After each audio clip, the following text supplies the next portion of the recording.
ঔটেঙা এটা ল'লোঁ, তাৰপিছত আমি এটা জাতিলাও ল'ম, তাৰপিছত এইখিনি মাছখিনি আমি ধুনীয়াকৈ ধুই মেলি ল'লোঁ আৰু আধা কেজি লৈছোঁ মাছ। তাৰপিছত তাত আমি হালধি নিমখ দিম, হালধি দিলোঁ আৰু নিমখ অলপ দি ভালকৈ মিক্স কৰি ল'ম।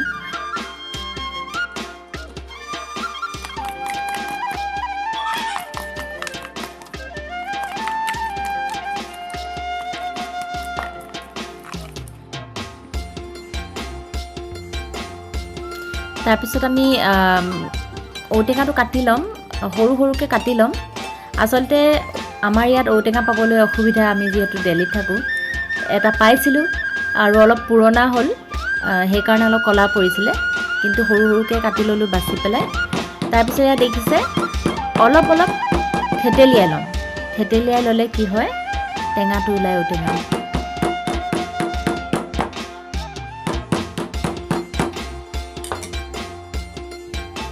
তাৰপিছত জাতিলাওটো বাকলি গুচাই ধুনীয়াকৈ ৰুকি ল'ম।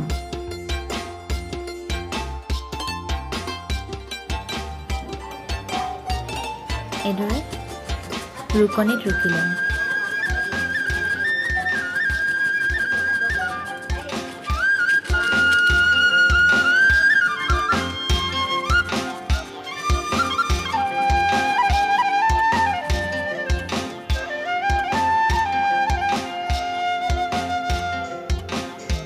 তাৰপিছত আমি কেৰাহীত মিঠাতেল দিছোঁ। মই মিঠাতেল নিদি ৰিফাইন বা যিকোনো অইল ল'ব পাৰি।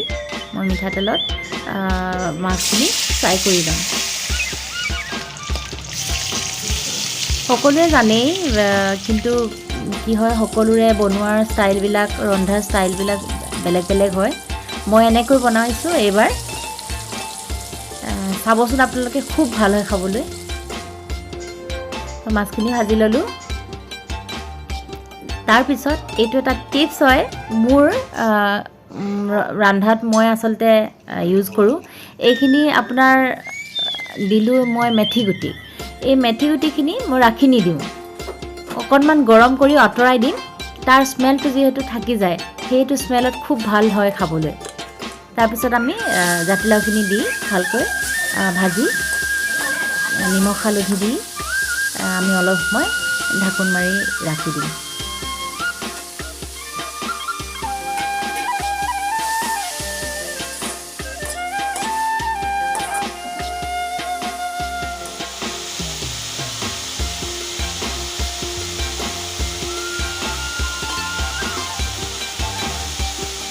হালধি নিমখ দি ভালদৰে লৰাই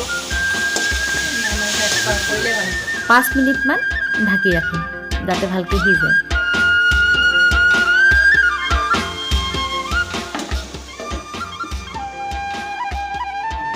এয়া 5 মিনিট হৈ গ'ল। তাৰপিছত এবাৰ লৰাই দেখিব অকণমান তলত অলপ লগা নিচিনা হৈছে। বেছি সময় দিব নালাগে, তেতিয়ালৈকে অলৰেডি সিজি যায়। তাৰপিছত এতিয়া আমি থেতেলিয়াই থোৱা ঔটেঙাখিনি দিম, দি অকণমান পানী দি লৰাই আমি আকৌ 3 মিনিটমানৰ কাৰণে ঢাকি থ'ম।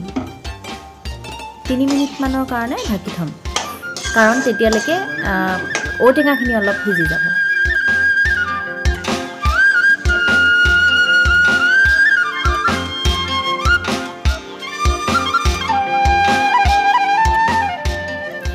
এয়া দেখিছে, এতিয়া সিজি গৈছে। এতিয়াহে আমি প্ৰপাৰ পানীখিনি দিম, যিটো মাছৰ জোল হ'ব, ঔটেঙাৰ মাছৰ জোল। সেইটোত পানীখিনি দি তাৰপিছত আমি এতিয়া আমাৰ মাছ দি দিম।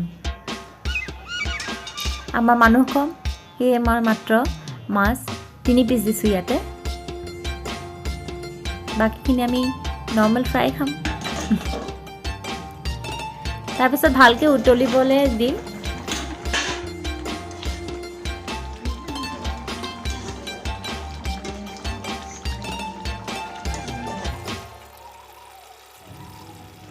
এয়া আমাৰ মাছ আৰু ঔটেঙাৰ আঞ্জা ৰেডি। ভাতৰ লগত গৰমে গৰমে পৰিৱেশন কৰিব পৰা হৈ গ'ল।